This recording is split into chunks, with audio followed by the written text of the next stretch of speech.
नमस्कार. Fortune education या YouTube चॅनलमध्ये मी डॉक्टर मिलिंद कदम सर्व विद्यार्थी आणि पालकांचं सहर्ष स्वागत करतो. आजचा जो व्हिडिओ आहे तो ईडब्ल्यूएस सर्टिफिकेट संदर्भातला हा व्हिडिओ आहे. ज्या विद्यार्थ्यांना EWS category economically weaker section मध्ये अप्लाय करायचा आहे त्यांच्यासाठी हा व्हिडिओ आहे. त्यामुळे हा जो व्हिडिओ आहे तो शेवटपर्यंत नक्की पहा.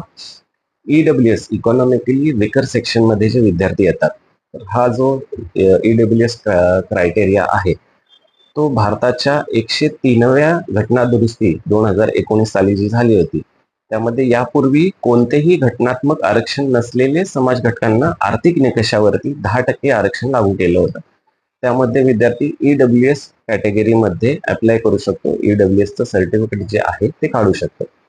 तर ईडब्ल्यूएसचं सर्टिफिकेट काढत असताना ते दोन प्रकारे काढता येतं. एक जे येतं ते स्टेट अंतर्गत आणि दुसरं जे आहे ते सेंट्रलमध्ये.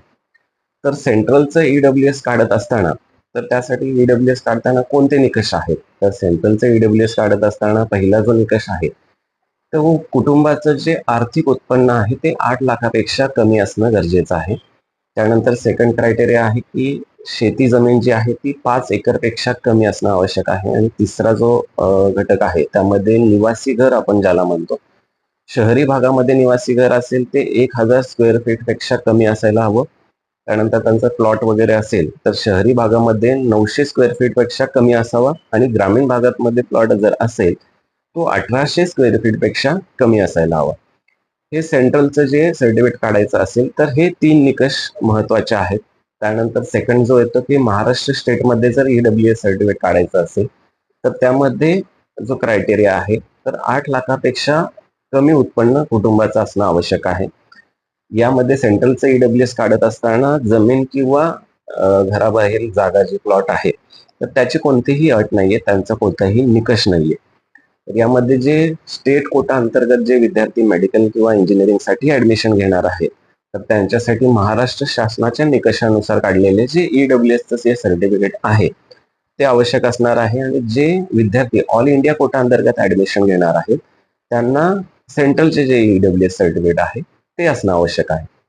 आता जे सेंट्रलचं जे ईडब्ल्यूएस सर्टिफिकेट आहे आणि महाराष्ट्राचं जे ईडब्ल्यूएस सर्टिफिकेट आहे हे दोन्ही वेगवेगळे सर्टिफिकेट आहेत. या दोन्ही सर्टिफिकेटचा जो फॉर्मॅट आहे तो वेगवेगळा आहे. यानंतर 2026 आणि 27 साठी जे विद्यार्थी ऍडमिशन घेणार आहेत त्यांच्यासाठी ईडब्ल्यूएसचं जे सर्टिफिकेट आहे ते 1 एप्रिल 2026 नंतरचं असणं आवश्यक आहे. या सर्टिफिकेटचा जो कालावधी असतो तो 1 वर्षाचा असतो. 1 एप्रिल 2026 ते लास्ट डेट असणार आहे 31 मार्च 2027.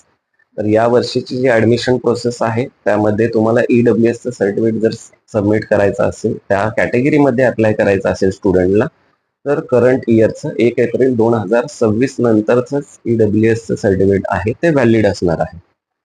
तर हा जो झाला सेंट्रल मधला आणि स्टेट मधला ईडब्ल्यूएस मधला फरक. तर त्यानुसार विद्यार्थ्यांनी ईडब्ल्यूएस कॅटेगरीमध्ये जर आपल्याला अप्लाय करायचं असेल तर ते काढणं बंधनकारक आहे, कंपल्सरी आहे. आणि ज्या विद्यार्थ्यांना मेडिकल किंवा इंजिनिअरिंग ऍडमिशनसाठी पर्सनल काउन्सिलिंग गायडन्सची आवश्यकता आहे ते विद्यार्थी आपल्या कन्सल्टन्सीला संपर्क साधू शकतात. आपल्या कन्सल्टन्सी मार्फत पेड काउन्सिलिंगचं जे रजिस्ट्रेशन आहे ते ओपन झालेलं आहे. तुम्ही आपल्या कन्सल्टन्सीला पेड काउन्सिलिंगला रजिस्टर होऊ शकता. तर त्यामध्ये तुम्हाला स्टार्ट टू एंड फॉर्म भरण्यापासून ते तुमचं कॉलेज अलॉट होईपर्यंत पूर्ण काउन्सिलिंग जे आहे, पूर्ण सपोर्ट जो आहे तो आपल्या कन्सल्टन्सी मार्फत तुम्हाला दिला जाईल. आपल्या कन्सल्टन्सीचे जे ऑफिसचे ऍड्रेसेस आहेत, कॉन्टॅक्ट डिटेल्स आहेत ते व्हिडिओच्या कॅप्शन मध्ये तुम्हाला पूर्ण उपलब्ध करून दिलेले आहेत. त्याद्वारे तुम्ही आपल्याला संपर्क साधू शकता. आणि हा जो व्हिडिओ आहे तो जास्तीत जास्त विद्यार्थ्यांपर्यंत शेअर करा आणि आपल्या या युट्यूब चॅनलला सबस्क्राईब करा. तर भेटू पुढच्या व्हिडिओमध्ये अशीच नवनवीन माहिती घेऊन. धन्यवाद.